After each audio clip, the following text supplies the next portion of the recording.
Georges Simmel est né à Berlin en 1858 et il est mort à Strasbourg en 1918. Philosophe et sociologue allemand, il a enseigné à l'université de Berlin puis à Strasbourg. Très célèbre de son vivant, il a ensuite été ignoré, négligé au profit de son ami et collègue Max Weber, mais aussi de Marx et du structuralisme. En fait, il n'a été redécouvert qu'il y a une vingtaine d'années. Pourtant, sur bien des points essentiels, il se trouve proche de Max Weber. Mais il est surtout connu comme l'un des initiateurs de la psychologie sociale et de la sociologie formelle. Le sociologue américain Robert Nisbet considère qu'il est l'un des pères fondateurs de la sociologie, au même titre que Tocqueville, Marx, Tönnies, Weber, Durkheim. Pionnier comme Weber d'une sociologie de l'action, Simmel a conféré à son œuvre une tonalité tout à fait particulière en raison de son approche en termes de psychologie sociale, mais aussi en raison de son goût très prononcé pour l'interdisciplinarité. En effet, dans tous ses ouvrages, il associe en permanence la psychologie à la sociologie à l'histoire, l'histoire à la philosophie à la science économique.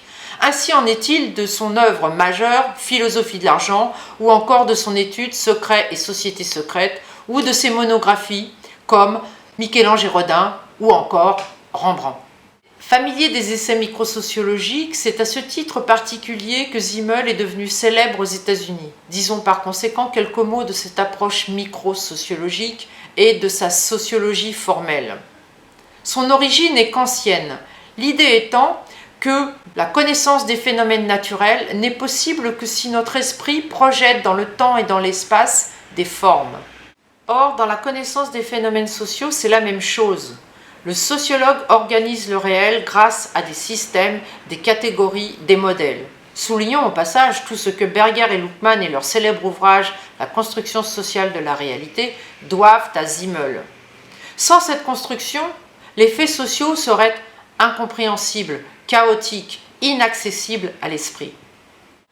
Kant évoquait une rhapsodie de sensations pour désigner une expérience du réel qui ne serait pas gouvernée par les formes de la connaissance.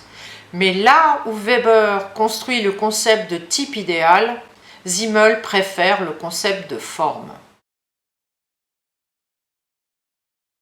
L'essai intitulé Le conflit comprend plus de 150 pages et a été publié pour la première fois vers 1908.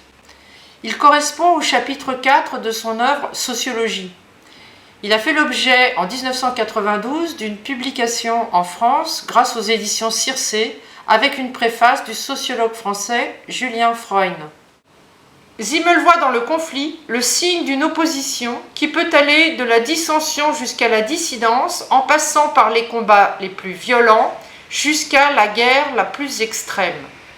Simmel construit donc le concept de conflit de telle sorte qu'il puisse rendre compte des phénomènes macrosociologiques tels que les relations interétatiques, les guerres, les conflits entre ethnies, entre tribus, et d'autre part des phénomènes microsociologiques tels que les conflits interpersonnels ou encore même le conflit amoureux. Pour Simmel, si la société subsiste grâce au conflit, il va de soi que l'équilibre social qui en résulte demeure toujours provisoire.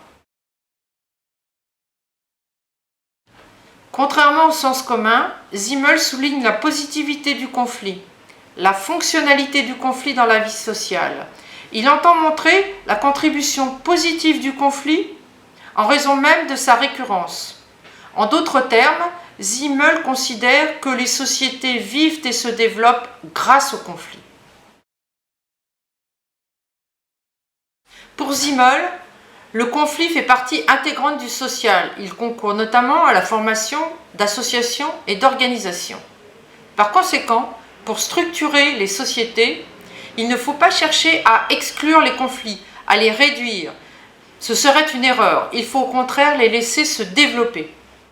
Simmel estime que ce qui lie les hommes, ce qui est au fondement même de l'action sociale, c'est la concurrence. Or, la concurrence porte en elle-même le conflit. Elle est bien souvent à l'origine du conflit. C'est la raison pour laquelle le conflit doit être appréhendé comme un facteur de socialisation et un facteur de régulation sociale. Le conflit est facteur de socialisation car il concentre les forces, il efface les frontières entre les groupes. Il est unificateur. Pour Simmel, il n'est pas exclusivement source de tension, de lutte. Par voie de conséquence, la guerre et la paix se retrouvent dans une totale intrication. Le conflit se trouve latent dans la paix et la paix est latente dans la guerre. Mais le conflit est aussi facteur d'équilibre social.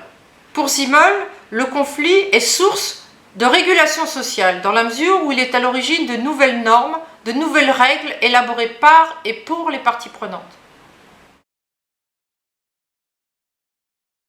En publiant en 1956 Les fonctions du conflit social, le sociologue américain d'origine allemande Lewis Koser a montré combien il était influencé par l'ouvrage de Simmel. En effet, il reprend intégralement l'analyse de Simmel, qui l'enrichit grâce au concept de Freud et à la prise en compte de la dimension psycho-affective du conflit.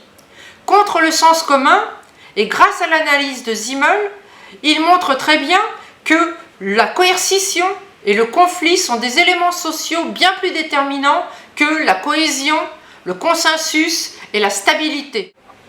Après Simmel, mais aussi après Marx, pour lequel les classes sociales se forment par le conflit et dans le conflit, après Georges Sorel également et ses réflexions sur la violence, Koser présente le conflit comme un élément important pour l'autonomie et l'identité des acteurs sociaux, qu'il s'agisse par exemple des conflits interétatiques, nationalitaires, interethniques ou bien encore partisans.